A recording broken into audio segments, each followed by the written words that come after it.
ملے ٹائمز میں آپ سبھی کا استقبال ہے۔ میں ہوں اکرم ظفیر۔ کانپور انکاؤنٹر میں بڑا خلاصہ، 3 پولیس اہلکار پر ہوئی کارروائی۔ 3 مہینے کے بعد برطانیہ کی تمام مساجد کھول دی گئی۔ حج کے موقع پر کعبہ کو چھونے پر رہے گی پابندی۔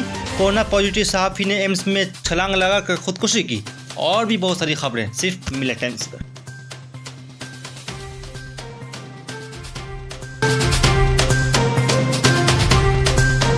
کانپور کے چوبے پور میں ہوئے تصادم کے تقریباً 75 گھنٹے گزر جانے کے باوجود جرائم پیشہ وکاس دوبے کا کوئی سراغ نہیں لگ سکا ہے۔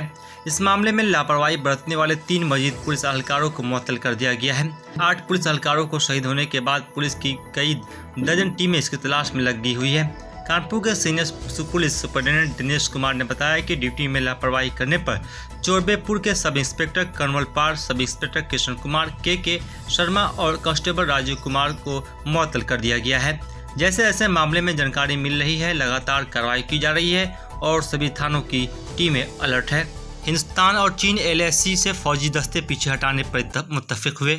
لداخ میں لائن آف ایکچوئل کنٹرول یعنی LAC پر ہندوستان اور چینی افواج کے مابین گزشتہ 2 ماہ سے زائد عرصے سے جاری تعطل اور محدود جھڑپوں کے بعد اتوار کے روز پہلی بار دونوں ممالک کے درمیان ٹیلی فون پر خصوصی نمائندوں کی سطح کی بات چیت ہوئی۔ اس میں چین نے بھارت کے سخت موقف کے سامنے اعتراف کیا کہ LAC پر آمنے سامنے کھڑے فوجی دستوں کو مکمل طور پر پیچھے ہٹانا اور سرحدی علاقوں میں امن کی بحالی کو یقینی بنانا ضروری ہے۔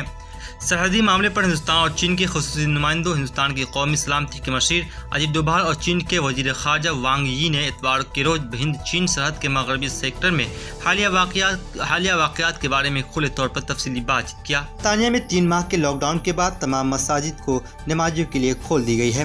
تفصیلات کے مطابق برطانوی حکومت نے مساجد میں محدود تعداد کے ساتھ نماز کی اجازت دی ہے، جبکہ نماز جمعہ کے بڑے اجتماعات پر پابندی برقرار رہے گی۔ مساجد انتظامیہ بخار کی جانچ، ہینڈ سینیٹائزر اور ماسک یقینی بنانے کی پابند ہوگی۔ کشمیریوں کو داعش اور القاعدہ جیسی تنظیموں کی آئیڈیالوجی پسند نہیں، لیفٹیننٹ جنرل راجو۔ سری نگر میں قائم فوج کی 15ویں کور کے جنرل آفیسر کمانڈر یعنی GOC lieutenant general BS Raju نے کہا ہے کہ اہلِ کشمیر کو داعش اور القاعدہ جیسی شدت پسند تنظیموں کی آئیڈیالوجی پسند نہیں ہے۔ انہوں نے کہا کہ بے شک ایسی تنظیمیں کشمیر میں اپنے قدم جمانے کی کوششیں کر رہی ہیں، لیکن عوامی سپورٹ نہ ہونے کی وجہ سے ان تنظیموں کو مستقبل قریب میں کامیابی ملنا مشکل ہے۔ لیفٹیننٹ جنرل BS راجو نے نیوز چینل NDTV کو دیے گئے اپنے ایک انٹرویو کے دوران کہا کہ میں کئی برسوں سے کشمیر میں ہوں، میں بھی اسلامک اسٹیٹ جموں کشمیر اور القاعدہ کے بارے میں سنتا آیا ہوں۔ بے شک ایسی تنظیمیں کشمیر میں اپنے قدم جمانے کی کوشش کرتی ہے، لیکن انہیں کامیابی نہیں مل پا رہی ہے۔ کورونا پازیٹیو صحافی نے ایمس کی 4تھی منزل سے چھلانگ لگا کر خودکشی کی۔ کورونا انفیکشن کے پھیلاؤ کے ساتھ ساتھ ہندوستان میں کورونا مریضوں کی خودکشی کی خبریں بھی لگاتار سامنے آ رہی ہے۔ تازہ ترین خبروں کے مطابق ایک کورونا پازیٹیو صحافی نے دہلی واقع ایمس ڈرامہ سینٹر کی 4تھی منزل سے مبینہ طور پر چھلانگ لگا کر خودکشی کر لی ہے۔ پہلے بتایا جا رہا تھا کہ ان کی حالت نازک ہے اور ایمس کے ICU میں ان کا علاج چل رہا ہے، لیکن خبر رساں ادارہ UNI کی اطلاع کے مطابق ICU میں انہیں داخل کیے جانے کے بعد ڈاکٹروں نے مردہ قرار دیا ہے۔ ہندی نیوز پورٹل opindia.com پر حادثہ کے تعلق سے ایک تفصیلی رپورٹ شائع ہوئی ہے، جس میں بتایا گیا ہے کہ صحافی کا تعلق دینک بھاسکر سے ہے اور وہ کورونا پازیٹیو ہونے کے ساتھ ساتھ کینسر کے بھی مریض سے جنگ لڑ رہے تھے۔ صحافی کا نام ترون سسودیا بتایا جا رہا ہے اور شائع رپورٹ میں یہ بھی لکھا گیا ہے کہ کچھ دنوں پہلے دینک بھاسکر انتظامیہ نے ان سے استعفیٰ لے لیا تھا، لیکن بعد میں وہ پھر ادارے سے منسلک ہو گئے تھے۔ بھیما کوڑے گاؤں معاملے میں سپریم کورٹ نے گوتم نوکھا کے معاملے میں دہلی ہائی کورٹ کا حکم رد کیا۔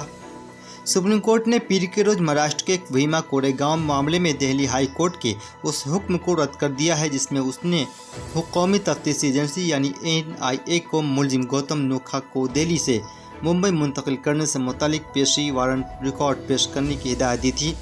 عدالت عظمیٰ نے کہا کہ دہلی ہائی کورٹ کو اپنی دائرہ اختیار سے تجاوز نہیں کرنا چاہیے تھا۔ نئی میڈیا پالیسی سے ناراض صحافیوں کا احتجاج، کہا ہماری آواز ہی نہیں گلا ہی گھونٹ دے۔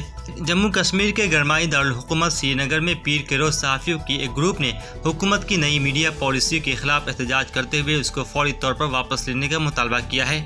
پیر کے صبح صحافیوں کی ایک گروپ نے یہاں جموں کشمیر میڈیا گولڈ کے بینر تلے مشتاق پریس انکلو میں جمع ہو کر میڈیا پالیسی، جس کو حال ہی میں نافذ کیا گیا ہے، کے خلاف احتجاج کیا۔